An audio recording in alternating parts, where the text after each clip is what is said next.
বাজি ছাড়া নৌকা কই যায় যে ভিড়ে তার কোনো গ্যারান্টি নাই।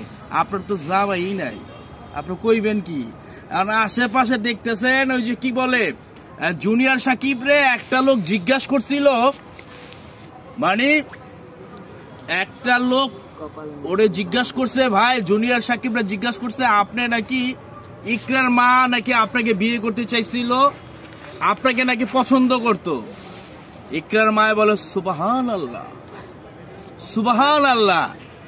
কোথায় নাউজুবিল্লাহ কইতে হয়, কোথায় সুবহানাল্লাহ কইতে, আপনি তো এটাই শিখেন নাই।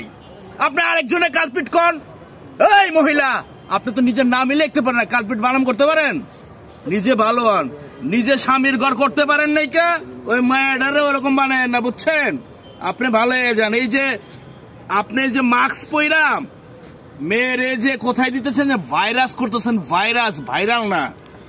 যখন কোনো জিনিস বেশি বেশি উড়ে না, ফরফর করে, তখন কিন্তু পাকনা খুইলা পইরা যায়, আর বেশি পাকলে কিন্তু পইচা যায়।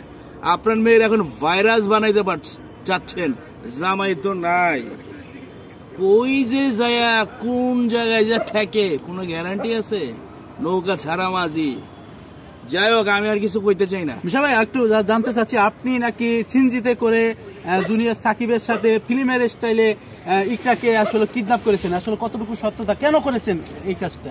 ভাই মানে মনে হয় যে স্বপ্নে আছে না, ওর মায়ে মনে স্বপ্নে একটু বেশি দেয়, নাহলে বাংলা সিনেমা বেশি দেয়। আচ্ছা কন তো, এই ডিজিটাল যুগে আয়া একটা মায়ের আমি ধইরা সিএনজিতে উড়াইলাম, কোনো পাবলিক দেখেন নাই, মেয়ে চিৎকার করে না, মেয়ে শিক্ষিত, আমি কি কিছু ঠেকাইছিলাম না? খালি এমনি ছিল, মানে এমনি না এমনি কিছু ঠেকাইছিলাম নাকি? কষ্ট থাকতে পারে বোধহয়। হ্যাঁ, আপনি তো মিশা। পুরাটাই হচ্ছে ওদের নাটক। চালিয়ে যাও, যতই নাটক করো। ওই যে 2 দিন পরে আছে না ভাইরাল তো হইছো, ভাইরাস হইবা, তখন কি জানো, আর বলার কিছু নাই আমার। তো ওতে আপনার অনেক, আপনি আমারা বলছেন, রেকর্ড গুলো আছে আমার কাছে, তুমি আমার সন্তানের মতো। আমার কোনো ছেলে নাই বাবা, আমার কোনো ছেলে নাই, তুমি আমার সন্তান, আমার মেয়েটাকে ফিরিয়ে দাও। যখন আমি ফোন দিছি আপনার মেয়েকে নিয়ে যান, আপনি ফোন করেন, আমি মানে কিছু হয়েছে, মানে আসতেই হবে, মানে কি, মানে আপনিও চাচ্ছেন মেয়েটার যৌতুক ছাড়া কেউ যদি নিয়ে গেছে, বিয়ে করছে, আরো ভালো তো। এখন মেয়েরে দিয়া মাল কামাবেন, পয়সা কামাবেন, পয়সার মুখ দেখছেন তো। এখন আপনারা ইন্টারভিউ নিতেছেন ফ্রিতে।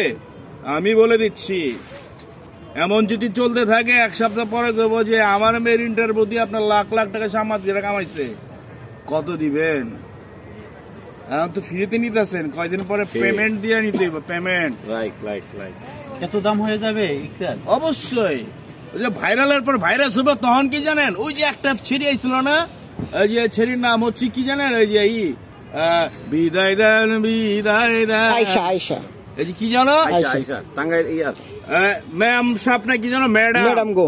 ওরে ভাইরাল রে ভাই, পুরা যে জায়গায় যায়। তারপরে এক লোক নিয়ে ওরা এমন পচাইছে, সোশ্যাল মিডিয়াতে হাওয়া হয়ে গেছে। এমন কিছু করেন না, আপনি না বলেন আপনি সুশীল সমাজের মানুষ, আপনার অনেক বড় পরিবার, সম্মান আছে, মান আছে। তো মায়েরা তো পার্লারে নিয়ে শিখাইয়া চুল টুল স্টাইল টিল কইরা একবারে ক্যামেরার সামনে এনে এখন পুরা কি কয় আধা করে লাইছেন, আর কইলাম না। তো যাই হোক, নিজের সম্মান নিজে রাখেন, অনেক তো করছেন।